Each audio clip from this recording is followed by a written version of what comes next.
흔들리지 않는 부동산 평가 기준이 있다면 무엇일까요? 바로 입지 가치를 파악하는 것이겠죠.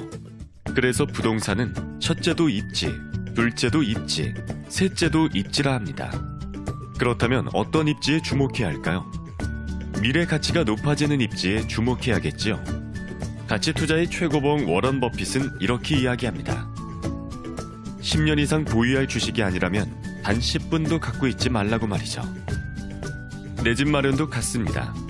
10년 이상 거주할 만한 가치가 없는 부동산은 매수해서는 안 되는 것이죠. 실거주도 결국 투자입니다. 결국 부동산을 매수한다는 것은 10년 후의 가치에 투자하는 것입니다. RH 코리아의 대한민국 부동산 투자 3부작. 대한민국 부동산 투자. 서울 부동산의 미래. 서울이 아니어도 오를 것은 오른다. 부동산 의사결정에 필요한 여러분만의 확실한 인사이트를 제공해 드릴 겁니다. 대한민국 부동산 투자 3부작. 바로 여러분의 10년을 함께할 책입니다.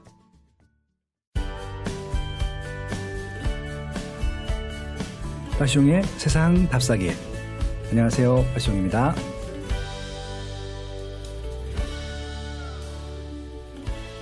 빠숑의 세상 답사기. 안녕하세요, 송 PD님. 네. 일주일간 잘 지내셨습니까? 네, 잘 지냈습니다. 네. 빠숑님 얼굴 뵈니까 정말 잘 지내신 얼굴 같아 보이시네요. 무슨 의미신가요? 좋은 의미입니다. 네. 네. 날씨 쌀쌀한데 감기 조심하시고요. 네. 네. 진짜 감기 조심하시고 목 관리 잘하시라는 그런 이제 매일 쪽지 댓글 굉장히 많이 주셔서 감사하고요. 아무튼 운동도 열심히 하고 있고요. 잘 먹고 잘 쉬고 있으니까요. 잘 관리해서 좋은 방송 만드는 데도 힘을 쓰도록 하겠습니다. 네, 네, 응원하겠습니다. 네. 네. 저희가 지난주 그 서초 우성 1차 아파트 네. 그 재건축 뉴스를 몇 번 전했었잖아요. 네, 네. 그래서 저 주변에 그냥 당첨이 됐는지 안 됐는지 신경도 안 쓰고 있었거든요. 이게 또 주변에 그런 분이 안 계시다고 저희가 막 한탄을 했었잖아요.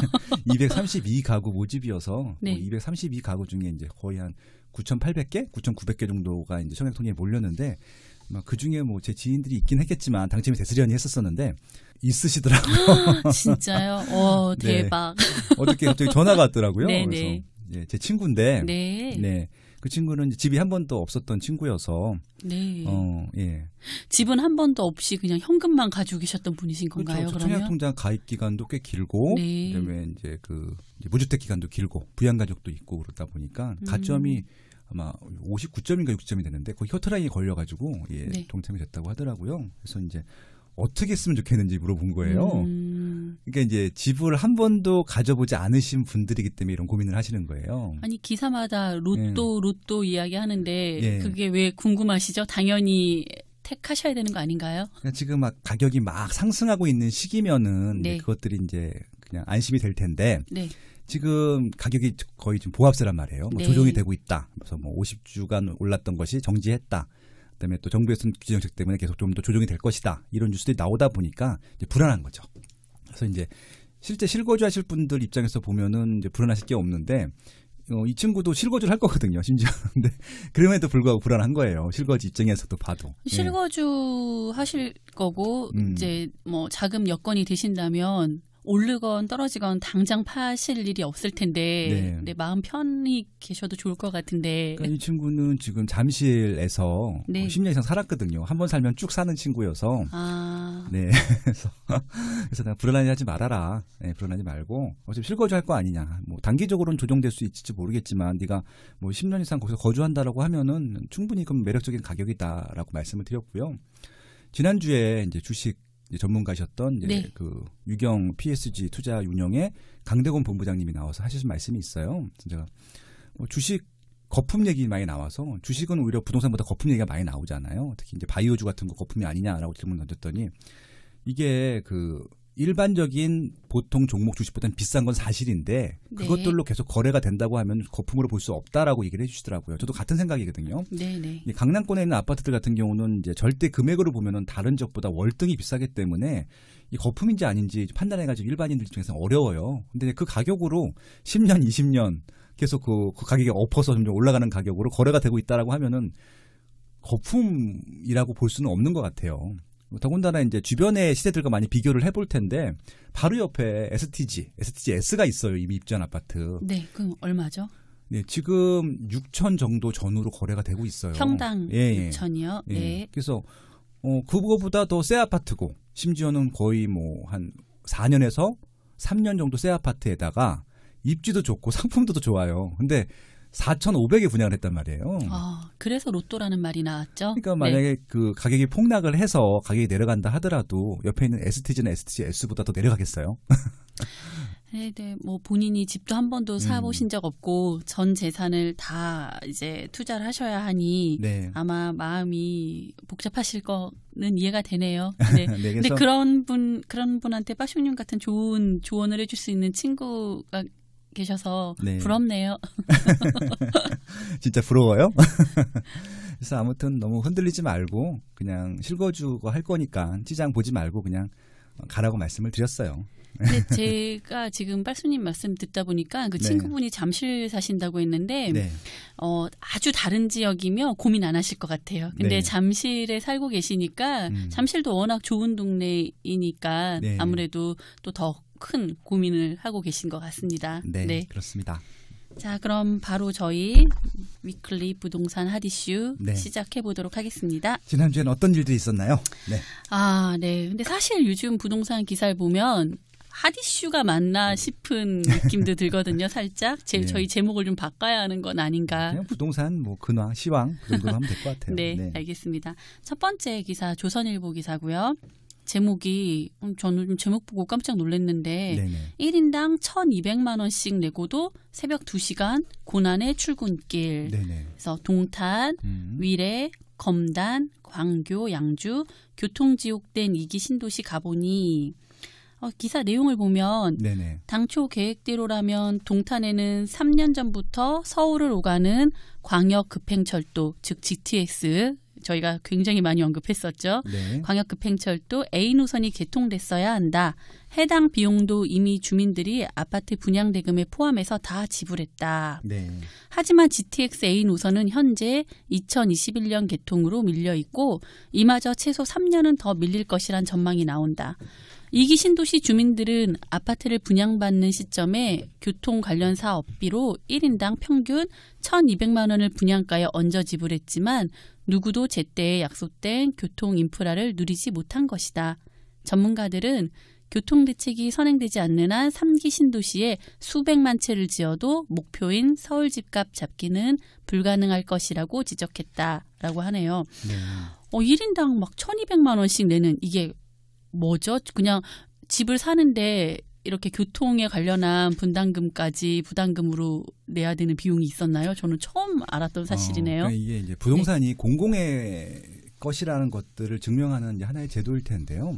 예를 들어서 이제 재건축 재개발을 해도 기부 체납이라는 것들을 해요. 그런 네. 개념으로 봐주시면 좋을 것 같고요. 네. 그러니까 이제 토지 소유가 저희 땅이긴 하지만 이제 그 공공의 목적으로 그 지역에 있는 기반 시설들을 이용하기 때문에 그것들에 대한 이제 보상비로 나간다고 보시면 될 것 같아요. 그래서 택지개발 지구도 계속 기반 시설들을 만들어야 되잖아요. 네. 그래서 물론 이제 나라에서 이미 만들어진 상태에서 집 가격만 딱 그 가격으로 공급하면 좋겠지만 같이 좀 그런 부담을 공유하는 차원으로 이제 기반 시설 부담금이라는 것들을 이제 부여하기 마련인데요. 택지개발 지구에. 그래서 지금 말씀하신 동탄, 위례, 검단, 광교, 양주는 다 2기 신도시예요. 네. 여기다가 이제 아까 말씀하신 대로 뭐 1,200만 원 전후에 이런 광역교통 부담금을 포함했던 거고요. 그건 다 분양가에 포함이 되어 있습니다. 근데 이제 그것들은 일반인들이 전체 금액으로만 보니까 얼마가 포함되어 있는지 몰랐다가 지금 이렇게 좀 구체적으로 나누다 보니까 그렇게 나온 것들이죠. 그래서 광교 같은 경우는 뭐 2,200만 원입니다. 이건 아마 뭐 신분당선이 이미 개통이 됐잖아요. 톡톡이 혜택을 보고 있죠. 그런 것들이에요. 않으실 것 같은데 다른 지역 분들은 너무 속상하실 것 같아요. 그러니까 광교 같은 경우는 좀 분양가 대비 2배 가까이 좀 올랐거든요. 그러니까 네. 뭐 2배 가까이라고 하면 몇억 단위잖아요. 네네. 2,200만 원 더 추가 부담하고 혜택을 누렸기 때문에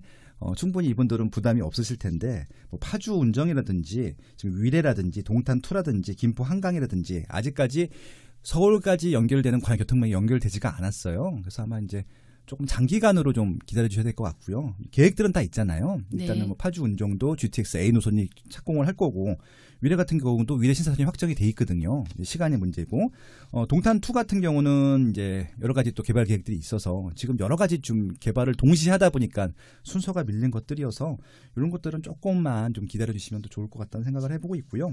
정부에서는 이제 이게 이제 그 돈을 받을 때 다르고 이제 지불할 때 다른다고 하는데 돈을 분명히 받았거든요.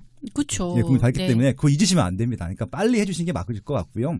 지금 저는 서울 수요 분산하는 게 문제가 아니라 이 지역에 살고 계신 분들한테 혜택을 줘야 되는 것들이잖아요. 그러니까 이게 좀 목적과 수단이 좀 거꾸로 돼 있는데 이건 서울 수요 분단, 그러니까 분산, 서울 집값을 잡는 게 목적이 아니라 광교나 파주나 위례나 동탄이나 김포 한강이나 평택이나 양주나 인천 검단에 살고 계신 분들을 위한 정책이지. 랩하신 거예요? 네.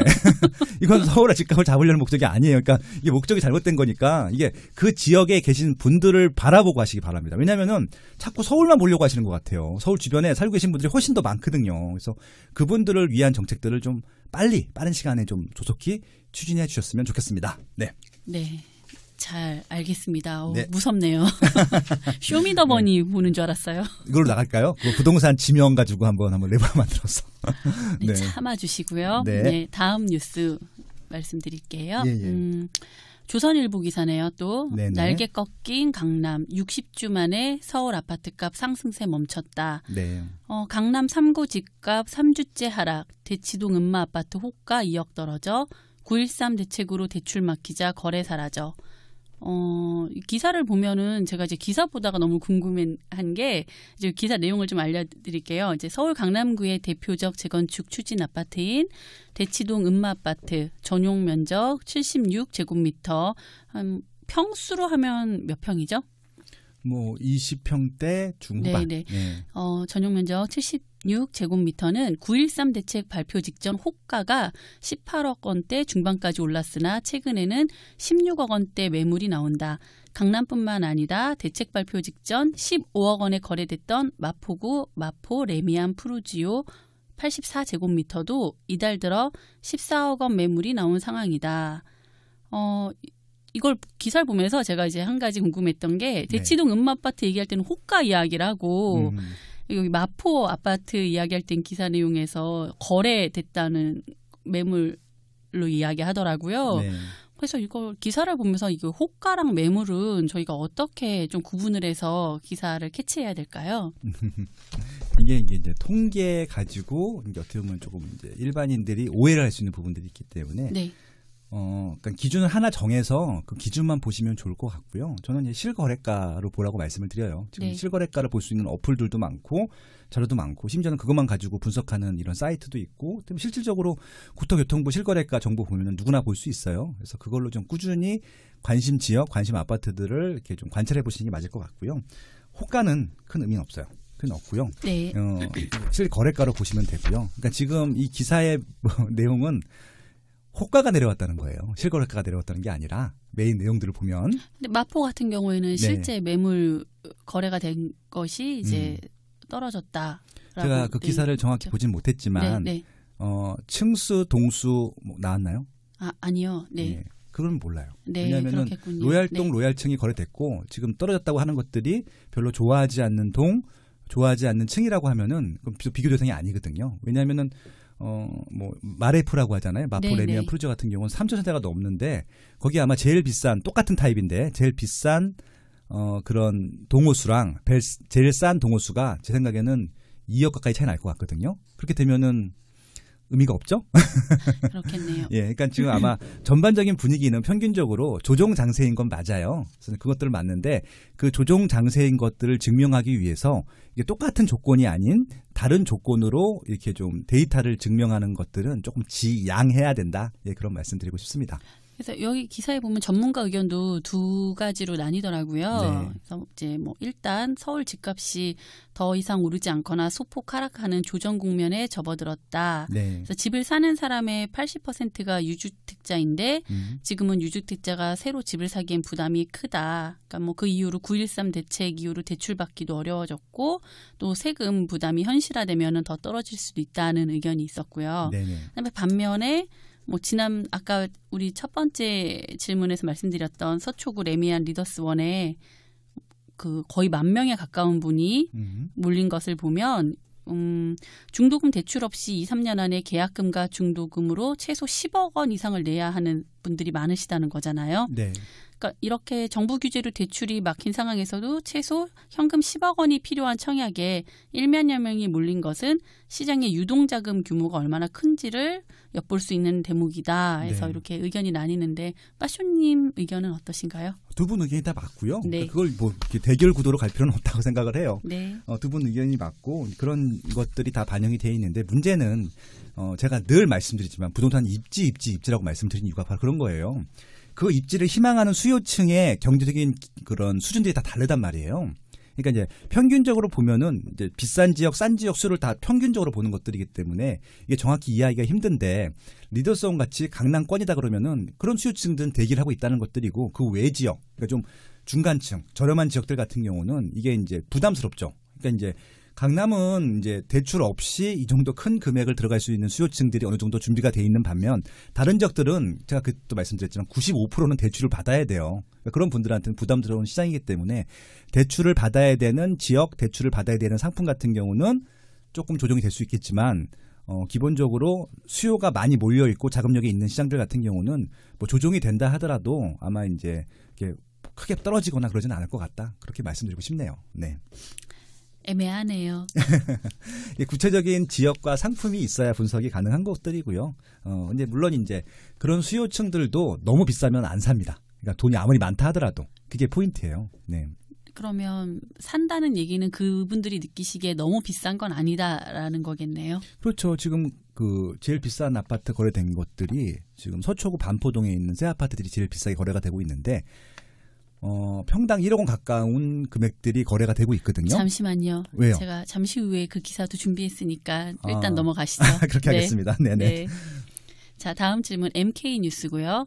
용산 이촌동 5천 가구 통합 리모델링 사실상 무산. 네. 이촌 우성이역 코롱 이탈 1,000가구 빠져나가 김 빠져. 5개 단지 중 3개만 남아 이해관계 달라 험난한 작업이라고 기사가 나 있는데요. 총 5천 가구 최대 규모 리모델링 사업으로 추진된 서울 용산구 이촌동 통합 리모델링이 사실상 무산될 위기에 처했다. 전체 가구의 20%가량이 통합 리모델링에서 빠져나갈 것으로 보인다. 여기에 1,000가구가 넘는 강촌 아파트 역시 입주민 의견이 4분 5열로 나뉘면서 이탈할 수 있다는 이야기가 돌고 있다라는 기사네요. 네. 리모델링 재건축, 재개발. 일단 네. 저는 이 말들도 너무 기사를 보면 얼른 빨리빨리 피부에 와닿지 않거든요. 네네. 그거 좀 정리 좀 해주시면 안 될까요, 먼저? 네. 그냥 쉽게 말하면은 이제 그 헌 집들을 새 집으로 바꾼다는 개념들은 똑같은 건데 네. 방법이 재개발 같은 경우는 워낙 기반시설이 취약하기 때문에 그러니까 예를 들어서 이렇게 생각하시면 돼요. 한남뉴타운 가보셨다고 말씀드렸잖아요. 네. 그렇게 좀 도로가 제대로 갖춰지지 않고 뭐 공원이라든지 기반시설들이 없는 지역들을 싹 다 밀고 구획부터 다시 해서 이렇게 이제 뭐 도로도 놓고 새 아파트 들어가고 이런 식으로 짓는 것들이 재개발이고요. 네. 이미 이제 도로 같은 경우는 잘 갖춰져 있고 꼭 블록 내에 있는 헌 주택들을 새 주택으로 새 아파트로 바꾸는 게 재건축이라고 보시면 됩니다. 네. 그래서 일단 기본적으로 재개발 입지보다 재건축 입지가 더 좋고요. 네. 더 비싸죠. 그러니까 이제 재건축은 강남 생각하시면 되고요. 네. 재개발은 이제 뉴타운도 생각하시면 될 것 같아요. 그 리모델링 같은 경우는 이제 재건축이나 재개발로 가기에는 시간이 좀 더 걸리는 것들. 그러니까 노후화가 많이 진행되는 것들만 진행이 되는데 리모델링 같은 경우는 15년 차만 되면은 부분적으로 새 아파트를 만드는 것들이에요. 그러니까 이제 이게 다 부시는 것들이 아니라 기본적인 골격은 그대로 놔둔 상태에서 평형대를 늘린다든지 아니면 좀 수직 증축해서 매칭을 올린다든지 지하 주차장이 없는 지역들을 지하철로 만든다든지 이런 것들을 리모델링이라고 보통 하거든요. 그래서 지금 법률상으로는 일단은 재건축 같은 경우는 30년 차. 중국이 30년 차 이상이면 한번 이제 안전진단 검단 받고 그 과정을 진행할 수 있고요. 리모델링 같은 경우는 15년 차 이상이 되면은 이 과정을 진행할 수 있습니다. 그럼 지금 이촌동 같은 경우에는 30년 차가 안 돼서 리모델링으로 진행하고 있는 건가요? 그렇죠. 그러니까 좀 동부 이촌동 같은 경우는 굉장히 오래됐어요. 그러니까 네. 반포만큼이나 오래된 특히 한강맨션 같은 경우는 71년도 입주거든요. 저보다 형님이에요. 정말 그러네요. 네네. 저보다 형님이면 진짜 나이 많으신 거잖아요. 아무튼 이제 그런 부분들, 그러니까 한강변에 접해 있는 부분들은 재건축으로 갈 거고요. 동부이촌동이 큰 길이 하나 있어요. 그래서 한강 쪽이, 그러니까 남쪽으로 접한 부분들이 대형이 있고 이제 재건축을 할 지역들이고요. 첼리투스 있는 지역들이고요. 네. 그 도로 이쪽에 북쪽으로가 이제 20년 차, 그러니까 이제 30년 차가 안 된 주택들이 많이 있죠. 뭐 한가람이라든지 뭐 호롱이라든지 대우라든지 이런 주택들이 있는데 거기들은 리모델링으로 가려고 하는데 이왕이면은 조그만 단지들보다는 대단지가 더 시너지가 날 거를 생각해서 붙어 있는 5개 단지가 연합을 해서 통합 리모델링을 추진하기로 했었어요. 근데 이제 문제는 네. 이해관계가 다 다르잖아요. 그러니까 그쵸. 이제 세대마다 평형 때는 똑같은데 지분이 이제 다를 거고, 그다음에 또 이제 도로에 접한 부분도 다를 거고, 지하철에 가까운 부분도 다를 거고, 학교를 접한 부분들이 다를 건데 이것들을 뚱쳐서 n분의 1 할 수가 없는 거잖아요. 그러니까 어디는 더 챙겨줘야 되고 어디는 덜 줘야 되고 이런 것들을 조율하는 과정에서 지금 이제 5개 단지 중에서 2개 단지가 탈퇴를 한 거죠. 나머지 3개가 남았기 때문에 3개 단지라고 하면은 통합 리모델링에 큰 의미가 없다. 뭐 그런 얘기인 거예요. 반면에 기사에 보면 이촌 현대 같은 경우에 지금 리모델링이 잘 진행되고 있다고 나오더라고요. 예, 그렇죠. 네. 첼리투스 바로 앞에 있는 단지고요. 네. 제가 잘 가는 동빙고가 있는 단지 내 상가로 있는 팥빙수가 유명한 동빙고 예. 말씀하시는 건가요? 그렇죠, 네. 그렇죠. 이촌 현대 같은 경우는 지금 이제 리모델링 허가 절차를 다 마무리했고요. 아마 내년 정도에 분양을 할 거고요. 거긴 참 특이한 게 보통은 수주 증축을 하거나 이렇게 하는데 그 해당 동은 그대로 놔두고 별도 한 동을 쳐요. 일반 분양을 하기 위해서. 그런 공간이 있나요? 그러니까 이제 리모델링의 가장 큰 단점이 그렇게 좀 이제 하다 보면 공간이 축소가 되고 좀 이게 기형적으로 나온 평면이 많이 나오는데 여기는 워낙 그 평면 설계가 잘 돼 있어서 그냥 한 동을 별도로 줘도 다른 동에 이렇게 침해가 안 되는 형태로 돼 있더라고요. 그래서 좀 굉장히 재밌는 상품이고요. 그리고 여기 천장이 되게 높아요, 생각보다. 네네. 현재에 입주한 아파트만큼 높기 때문에 이건 리모델링 하면 굉장히 인기가 많을 것 같아요. 내년에 분양을 할 텐데 인기 많을 것 같아요, 여기는. 네, 그래서 이건 별도로 간 거니까 빨리 추진을 했고요. 요 길 건너편이 첼리투스예요. 빠숑님이 하도 칭찬을 많이 하셔서 빠숑님이 살고 계신 곳이라는 소문도 있던데요. 예, 첼리투스는요. 그러니까 제가 검토했을 때가 2010년도 초반이었었는데 그때 40평대 구축 아파트가 10억이었어요. 네. 그리고 추가 분담금을 5억 5천을 넣어야 되는데 아유, 그 정도는 저도 없죠. 그래서 근데 이제 거기가 특이했던 것은 1대1이에요. 그러니까 일반 분양분이 하나도 없단 말이에요. 그러니까 일반인들이 전혀 몰랐었어요. 근데 이제 그거를 소유하려면은 10억 원 플러스 5.5억이라고 하는 이제 돈이 필요했기 때문에 15억 정도가 필요한 거거든요. 네. 그러니까 현찰로 거의 15억이 필요하신 분들만 가 있습니다. 동원할 수 있는 분들만 들어갈 수 있는 단지였었던 것들이었는데 일단 입주를 했고 지금 용산구에는 통틀어서 그러니까 단일 아파트, 그러니까 아파트 단지로는 가장 새 아파트예요. 그러니까 최근에 이제 그런가요? 용산역 앞에 새로 지은 건물도 굉장히 많던데. 그러니까 레미안 용산과 이제 푸르지오 서밋이 있는데 네. 그것들은 주상복합 형태고요. 아파트만 네. 있는 게 아니라 오피스텔, 상가, 오피스까지 다 포함된 형태이기 때문에 이게 아파트 단지라고는 할 수는 없고요. 그러니까 그 엄격한 의미의 아파트 단지로는 첼리투스가 제일 새 아파트입니다. 한동안도 그럴 것 같고요. 네, 그렇습니다. 첼리투스는 없는 빠숑님 말씀이었습니다. 네. 네, 첼리투스 가까이 살고 있습니다. 네. 네. 자, 다음은 제가 리모델링이 궁금해서 기사를 검토하다 보니까 디지털 타임스 기사인데요. 서울형 리모델링 시범단지 입찰 업체가 없다고 이유가 해서 제도적 미비로 참여업체 저조 5개월새 업체 선적 한 곳도 없어. 용적률 등 수익성 애로에도 항목. 서울형 리모델링이 도대체 뭔가요? 그러니까 이제 서울에 새 아파트가 많이 필요하다고 하니까 리모델링 사업들을 서울시에서 도와주겠다라고 했고, 그래서 서울형 리모델링으로 개발할 수 있는 단지들을 서울시에서 지원하겠다라고 하는 것들이죠. 조금 혜택을 주겠다고 하는 것들인데 그렇게 혜택을 줌에도 불구하고 사업성이 낮기 때문에 시공사들이 이제 시공사 선정 그런 것들을 하는데 응찰을 안 했다는 것들이죠. 굉장히 세대가 많던데 단지가 크고 그 시공사에서 얼마나 매력이 없길래 그렇게 응찰을 안 했을까요? 아무 혜택을 안 주나 보죠? 네, 그러니까 이제 일반적으로 재건축하는 것들, 자기가 알아서 재건축하는 것들보다도 혜택이 좀 적다라고 판단을 했던 것 같고요. 실제적으로 어떤 거 저도 잘 모르겠어요, 솔직히. 뭘 지원하는지. 근데 아마 똑같은 심정인 것 같아요. 조합도 모르고 네. 시공사도 모르고. 그러니까 뭐 리모델링 뭐 지원 단지라고는 하는데 실제로 뭘 지원하는지에 대해서 이게 구체적인 정의가 안 되다 보니까 그런 것들이고요. 지금 또 서울서 문제가 되는 것들이 뭐냐면요. 이런 새 아파트를 짓는 사업들은 규제가 너무 심해요. 내가 봐도. 네, 네. 일단 층고 제한 다 걸리죠. 네. 그러니까 심지어는 그 성수 전략 정비구역 같은 경우는 50층으로 오세훈 시장 때 허가를 받아놨단 말이에요. 그것도 네. 지금 층고 높다고 낮추자고 하잖아요. 네, 네. 지금 뭐 잠실도 그렇고 압구정도 그렇고 지금 계속 기존에 있던 제도보다도 더 좀 규제가 들어가기 때문에 여기도 이제 그런 규제 다 지키면서 수익성을 지금 챙기려다 보니까 못하는 거죠. 그러니까 이제 뭐 이런 것 같아요. 수익성 없이 그냥 새 아파트로 만들라는 것 같아요. 제 생각에는. 네. 그러니까 이제 수익이 생기는 것들을 규제하겠다라는 좀 그런 취지인 것 같은데 그렇게 되면은 건설사 입장에서는 수익을 내야 되는 입장인데 들어올 리가 만무하죠. 그리고 조합 입장에서도 추가 분담금 부담이 크다 보면 또 추진하기도 어려운 것들이고요. 그렇게 되는 거죠. 시범 단지로 선정된 곳들은 네. 굉장히 기대가 크셨을 텐데. 혹시 남산타운 같은 경우는 네. 그것 때문에 굉장히 많이 오르기도 했었어요. 네, 네. 문전 시형이라든지 길동 우성 2차, 뭐 문전 건영 아파트, 신도림 우성 1, 2, 3차 있고요. 다들 기대가 한껏 부풀었었는데 예, 지금 뭐 좀 잠잠한 상태입니다. 그럼 저희가 그런 것들은 언제 진행된다고 좀 지켜봐야 될까요? 그냥 무작정 기다려야 하는 건가요? 네, 모릅니다 이건. 알겠습니다. 왜냐하면은 왜 재건축 리모델링 추진하다가 엎어진 지역들, 재개발 추진하다가 엎어진 지역들이 서울에 한두 군데가 아니에요. 수십 개거든요. 그래서 항상 이런 이제 개발 사업들은 제가 늘 말씀드리지만 확정이 된 다음에 들어가셔야 돼요. 확정이 된 다음에. 예, 그렇지 않으면은 좀 어렵습니다. 그래서 그런 부분들. 네.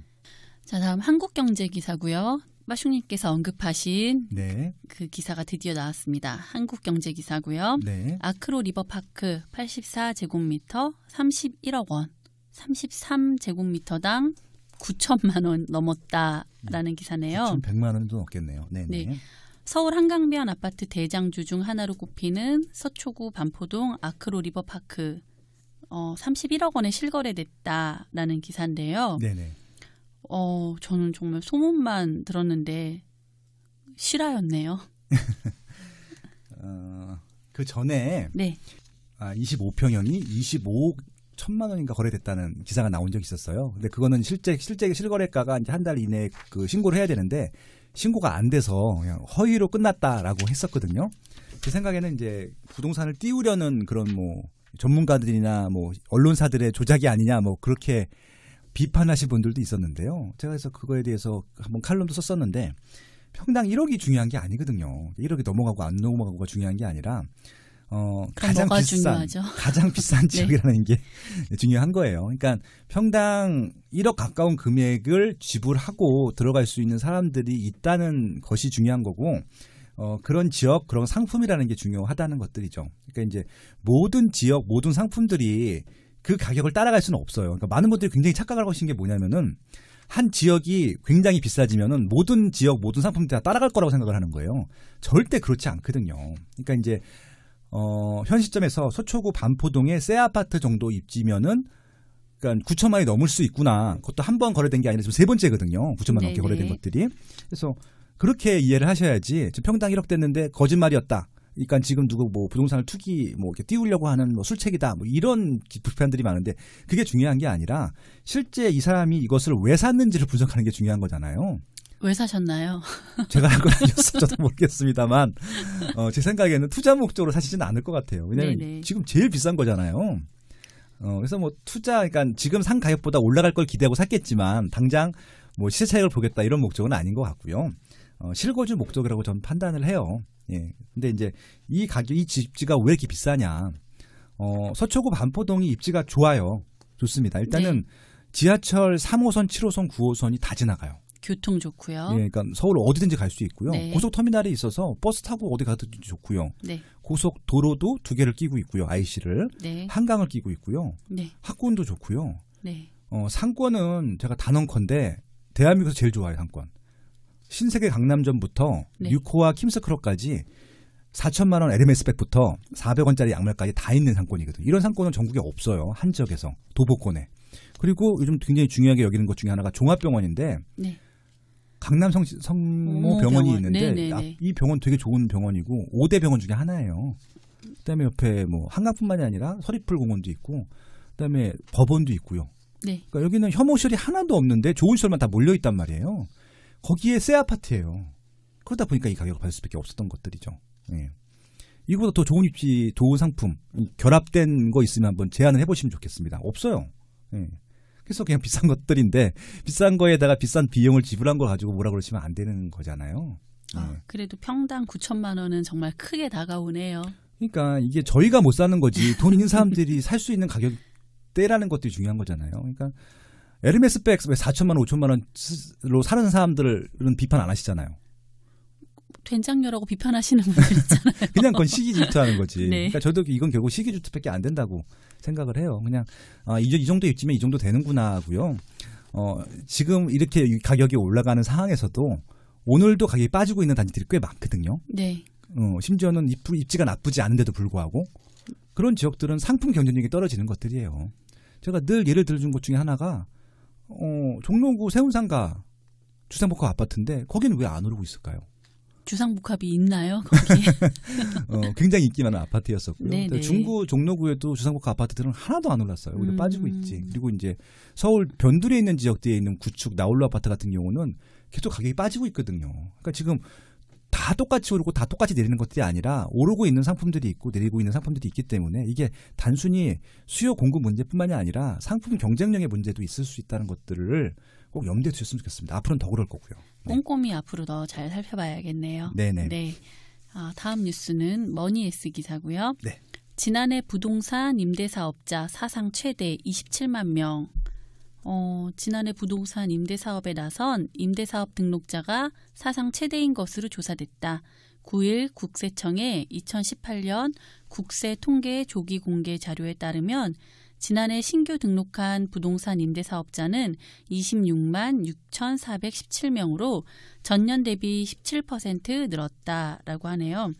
기사 내용을 보면 임대사업자가 크게 증가한 이유는 지난해 정부가 다주택자의 임대사업자 등록 유도를 위해 발표한 파리 부동산 대책에서 임대사업자에게 아주 과도한 세제 혜택을 몰아줘서 그렇다는 취지인데요. 과도라고 표현했어요? 과도? 네네. 과도한이라고 네. 기사에 나와 있습니다.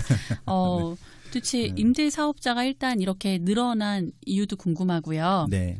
그리고 과도한 세제 혜택이라는 거는 과연 무엇이며 또 9.13 이런 비판에 의해서 이제 9.13 대책으로 또 보완을 하겠다고 말씀을 하셨다고 하는데 한 달 사이에 뭐 세제 혜택을 줬다가 또 보완을 했다가 굉장히 정신없어서 제가 한번 네. 여쭤보려고 가져왔습니다. 이건 좀 어려운 문제긴 해요. 그러니까 이게 일반인들이 생각하는 임대사업자랑 임대사업을 등록한 임대사업자의 생각들이 달라요. 네. 심지어 정부의 색깔도 다르고요. 생각도 네. 다르기 때문에 이걸 규정을 할 수가 없는데 제가 이렇게 좀 말씀드리면 좀 이해가 쉬우실 것 같아요. 지금 외국에서 임대사업을 하시는 분들은 다 월세 목적입니다. 네네. 네, 근데 한국에서 임대사업을 등록하시는 분들의 99%는 시세 차익을 에서 세제 혜택을 받기 위한 목적이에요. 네. 달라요. 그러니까 외국에 있는 제도를 그대로 도입해서 적용하기도 애매한 것들입니다. 그러니까 임대사업자가 왜 갑자기 급증을 했느냐. 그러니까 파리 대책 이후로 이제 다주택자들한테 중과세를 해요. 네네. 그러니까 이제 다주택자들의 목적은 뭐냐면은 월세 받을 목적이 거의 없어요. 이분들은 지금 산 가격보다 시세가 많이 올라가게 되면은 시세 차익을 이제 기대하고 들어간 것들인데. 양도소득세로 거의 뭐 70% 가까운 세금을 내다 보면 실익이 없다는 것들이죠. 네. 예, 그래서 근데 이게 이제 임대사업을 등록을 하고 뭐 8년 내지 10년 정도를 소유하게 되면 나중에 굉장히 많은 세금 혜택들을 주는 거예요. 공제를 해준다라고 하는데 그거 기대하고 임대사업을 등록하시는 것들이거든요. 이제 8년 후에 팔겠다, 10년 후에 팔겠다는 그런 목적인 것들이지 그 사이에 월세를 받겠다는 목적이 아니거든요. 네. 왜냐하면 지금 아파트 월세가 수익률이 3%도 안 되고요. 2%도 안 돼요. 지금 서울 같은 경우.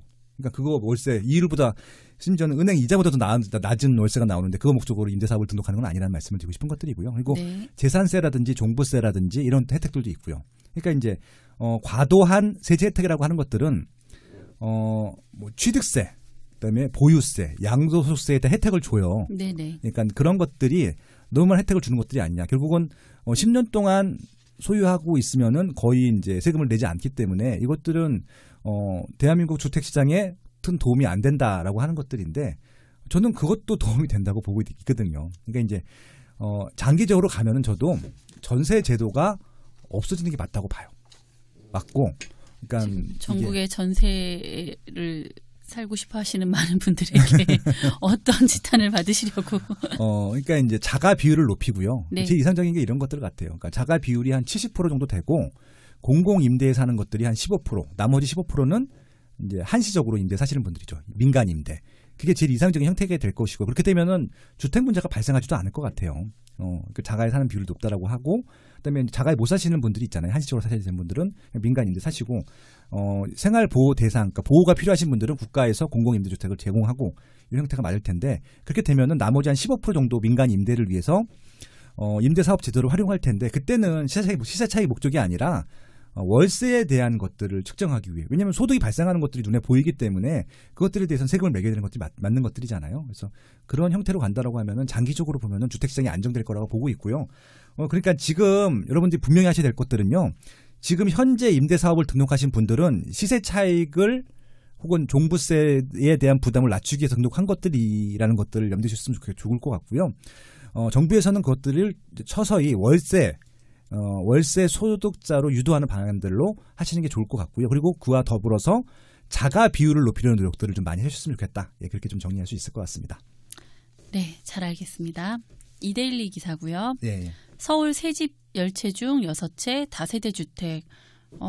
최근 서울에 공급된 주택 과반이 다세대 주택인 것으로 나타났다. 네. 서울 시민의 주거 환경이 나아지려면 어떤 주택이 공급돼야 하는지 고민이 필요하다는 지적이 나온다. 저는 짧은 소견으로 이제 뉴스에서 주택 공급 기사를 보면 당연히 아파트라고 생각을 했는데 네. 이 기사를 보다 보니 아파트가 아닌 다세대 주택이 굉장히 차지하는 비중이 크네요. 이게 뭐 이번 정부뿐만이 아니라 모든 정부가 다 그랬습니다.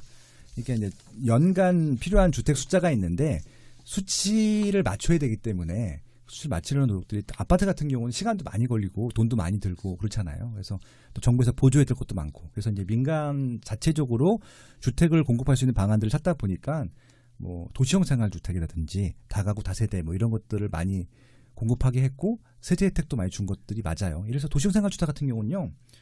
주차장 대수가 의무 대수가 별로 없어요. 그러니까 한 대수 대밖에 없거든요. 그러니까 요즘은 집은 없어도 차는 있는데 그러니까 제가 봤을 때는 그런 형태로 주택들은 공급되면 안 된다고 생각을 했었어요. 왜냐하면 일반 정상적으로 가족이 있는 세대들 같은 경우는 차가 필요하니까 그러니까 이제 단기간에 공급을 하려다 보니까 이런 문제들이 생기는 거였었는데 일단 다세대 주택들도 좋아요. 입지 좋고 뭐 예전보다 많이 좋았기 때문에 좋긴 한데 절대적인 수요는 이런 다세대 주택보다는 아파트를 선호한다는 것들이죠. 네. 네, 특히 한국 같은 경우는 아파트 선호 비율이 굉장히 높아요. 그래서 이게 시장의 수요랑 공급이 좀 미스매칭이 되고 있다는 정도로만 파악하시면 될 것 같고요. 이거는 조금 이제 장기적인 차원으로 큰 틀을 좀 보시고 이런 공급 대책들을 세워주셨으면 좋겠습니다. 왜냐하면은 아파트가 필요한 지역들은 아파트로 가는 게 맞을 것 같고요. 다세대 주택은 아무래도 아파트보다는 혜택이 적어요. 이런 삶의 좀 질을 선택하는 점점 삶의 질을 더 높게 고려할 것이기 때문에 단순하게 주택 수를 채우는 정책들보다는 좀 늦더라도 좀 양질의 주택들, 양질의 서비스, 주택 서비스를 제공하는 것이 맞다고 봅니다. 네. 네, 알겠습니다. 자, 마지막 기사입니다. 드디어 한국경제 기사고요. 네. 아현 뉴타운 효과, 명문학원 몰려드는 마포에서 대형 학원가가 없다는 것이 단점으로 꼽혀온 서울 마포구 아현 뉴타운 주변으로 최근 유명 학원이 속속 들어서고 있다. 대중교통망이 잘 갖춰진 데다 대규모 뉴타운 재개발을 통해 새 아파트가 급증하면서 학생 수요가 늘고 있어서다. 신촌로, 백범로를 중심으로 학원 진출이 가속화하는 추세다. 서울 지하철 6호선 대흥역 인근 백범로 일대엔 사교육 1번 가격인 강남구 대치동의 유명 학원 여러 곳이 분원을 내고 있다. 대부분 이른바 1타 강사를 두고 있는 단가 입시 학원이다. 학원이 는다는 것은 학생이 많아지는 이야기겠죠? 그렇죠. 네, 그 네. 학원 또 수요와 공급 법칙이 적용이 될 텐데 네. 이런 대형 학원들이 생겨도 그 학원가를 채울 수 있는 학생 수가 대기하고 있다는 것들이죠. 그러니까 학군에는 그럼 학교뿐만 아니라 학원도 포함이 된다는 이야기가 될까요? 기본적으로 학교가 기본이긴 하겠지만 네. 학군에 대한 프리미엄을 그러니까 높아지려면은 학원가가 반드시 필요하다라고 보시면 될 것 같고요. 그럼 지금 대한민국에서 가장 이런 교육 환경 프리미엄이 제일 높은 지역이 저는 강남구 대치동이라고 생각을 하는데 네. 거기는 좋은 학교 플러스 좋은 학원가가 있단 말이에요. 대형 학원가. 예, 그런 것들로 이해하시면 좋을 것 같아요. 그래서 목동이라든지 중계동이라든지 대구 수성구라든지 그다음에 대전 둔산동이라든지 뭐 해운대 그다음에 뭐 기타 등등. 그러니까 교육 환경이 좋다라고 평가하는 지역들이 있어요. 예, 그런 지역들 같은 경우는 학교뿐만이 아니라 대형 학원가가 형성이 돼 있다라고 봐주시면 될 것 같아요. 하나 더 궁금한 게 있는데요. 지금 이제 인구가 자꾸 줄고 있다고 하고 출산율이 떨어지고 있으면 네. 아무래도 학생 수가 감소하게 될 텐데 그때도 지금처럼 이런 학군 프리미엄이 중요해질까요? 예, 이거에 대해서는 정말 할 말씀이 정말 많은데 네. 예, 이게 조금 사회적으로 문제가 될 수 있는 발언들도 있기 때문에 네. 그건 제외하고 일반적인 말씀만 드릴게요. 네네. 제가 72년생이고요. 네. 제가 100만 명이 넘었었고요. 저희 형님들이 71년생들이 제일 많아요. 네. 인구 구성원 중에서 110만 정도 되는데 저희가 수험생 그러니까 학교에서 받아들일 수 있는 양이 30만 명이 안 됐었어요. 네. 그러니까 70만 명이 재수를 하는 것들이죠. 그러니까 저희 형님들은 80만 명이 재수한 거지. 그래서 이제 그분들이 저희 세대 넘어왔잖아요. 네, 72년생들이 시험 볼 때가 제일 어려웠었거든요. 그때도 서울대 가는 게 힘들었었어요. 네. 뭐 연세대 뭐 고려대 마찬가지고요. 근데 지금 서울대 가는 거, 연세대 가는 거, 고려대 가는 거 쉬울까요? 어려울까요? 어렵죠. 더 어려워졌어요. 네네. 예, 입학 정원도 좀 줄기도 했고 뭐가 어려워졌냐면요. 굉장히 까다로워졌어요. 예전에는 그냥 단순하게 학교에서 하는 공부 죽도록 하면 갔었는데 지금은 그것만 해서는 못 가요. 그러니까 이제 학교 교과 과정으로 서울대나 연고대를 갈 수 있는 비율은 거의 적다라고 봅니다. 네네. 더 어려워졌다는 것들이고요. 그래서 어떻게 가느냐. 학원에서 그 학교에 갈 수 있는 교과 과정을 다 이수를 해야 돼요. 네. 준비를 해야 되고. 그렇게 하다 보니까 과거는 학원 수요가 단순하게 보습학원 수 정도밖에 없었는데 지금은 한 학생을 케어하기 위한 학원 수요가 엄청 많아졌어요. 그러니까 한 사람이 한 5개, 6개 정도 학원을 다닌대요. 그런 부분들을. 네네. 그러니까 이제 근데 지금 앞으로 그런 것들이 더 복잡해지고 있기 때문에 학교 학생 수는 줄어도 학원 수요는 좀 많아지는 거예요. 다양한 학원들이 필요하기 때문에. 그러니까 네. 이런 역학관계들이 있어요. 그러니까 보면은 학원가는 계속 커질 것 같아요. 제 생각에는. 점점 다양해지고요. 이게 이제 단순하게 학생들만 가르치는 것들이 아니라 어른들도 가르치는 것까지 포함하고 있고 그리고 또 학원에 갈 수 있는 연령층이 예전에는 고등학생들만 갔었는데 중학생, 초등학생, 유치원생, 심지어는 영아, 유아들도 간단 말이에요. 그러니까 학원 수요는 점점 증가하고 있다는 것들입니다. 이게 절대적인 수치는 줄지만 가야 되는 학원 수를 늘리다 보니까 그런 것도 있거든요. 그러니까 이게 저는 모르겠어요. 이게 잘된 건지 잘못된 건지는 제가 판단하지는 않겠지만은 생각보다 학원 수요는 줄지 않고요. 더 늘어날 것이다라고 볼 수 있을 것 같습니다. 네. 학원 사업을 해야 할까요? 네. 자신 있으면 하셔도 되는데 문제는 이것도 규모의 경제가 이제 적용이 되기 때문에 네. 어설프게 동네 보습학원 이제 절대 살아남을 수가 없어요. 대형화된 학원들이 살아남고 차별화된 서비스를 하는 학원들이 살아남을 텐데 그게 자신 없으면은 그냥 어설프게 학원을 한다고 잘 된다? 그건 옛날 얘기고요. 지금은 그렇게 안 됩니다. 네. 기사 내용을 보면 마포가 확실히 많은 분들이 이사를 와서 학생이 많이 늘어났다라는 취지겠네요. 그리고 이제 경제력이 좀 뒷받침돼야 돼요. 이게 옛날보다 학원비가 학원 수도 많이 다녀야 되고 학원 비도 높아졌기 때문에 경제력도 보완이 돼야 되는데 그 전에 아이언 뉴타운이라든지 북아이언 뉴타운에 사시던 분들은 뭐 좀 비하하는 것도 아니지만 경제 수준이 지금 사시는 분들 좀 낮았었거든요. 그때 때문에 그때는 학원 수요가 많지는 않았는데 지금 아이언 뉴타운이라든지 북아이언 뉴타운이 입주를 하면서 그리고 이제 그 마포구의 용강동이니 한강변에 새 아파트가 많이 입주했거든요. 그분들은 지금 평당 거의 3천만 원 전후 아파트에 살고 계신 분들이기 때문에 이전에 다세대 빌라 사셨던 분들보다는 경제적 능력이 많거든요. 그분들이 충분히 이런 비싼 돈을 주고서라도 이 학원가, 더 좋은 학원가를 찾는 수요가 많아졌기 때문에 지금 목동에 있는, 대치동에 있는, 중계동에 있는 그리고 기타 등 흩어져 있던 대형 학원들이 마포구로 좀 들어오고 있었습니다. 지금 4개가 들어왔는데 그 학원 명은 언급 안 할 거고요. 네. 아무튼 그렇기 때문에 이제 그 대치동이나 목동이나 중계동이나 뭐 기타 지역에 있는 명문 학원 서비스를 받을 수 있는 입지가 되었다라고 하는 것들이 이 기사의 포인트인 것 같습니다. 네. 이런 학원이나 학군에 관련한 내용은 다음 시간에 좀 더 상세하게 들을 수 있죠? 네. 교육 전문가, 대한민국 최고의 교육 전문가를 모셔서 네. 제 아들이 좀 고등학생이 되다 보니까 정말 제가 너무 무식하게 살았더라고요. 좀 이제 개인적인 좀 궁금증을 한번 질문해 드리려고 합니다. 네. 네. 알겠습니다. 네. 오늘도 좋은 말씀 감사합니다. 예, 다음 주에 뵙겠습니다. 네.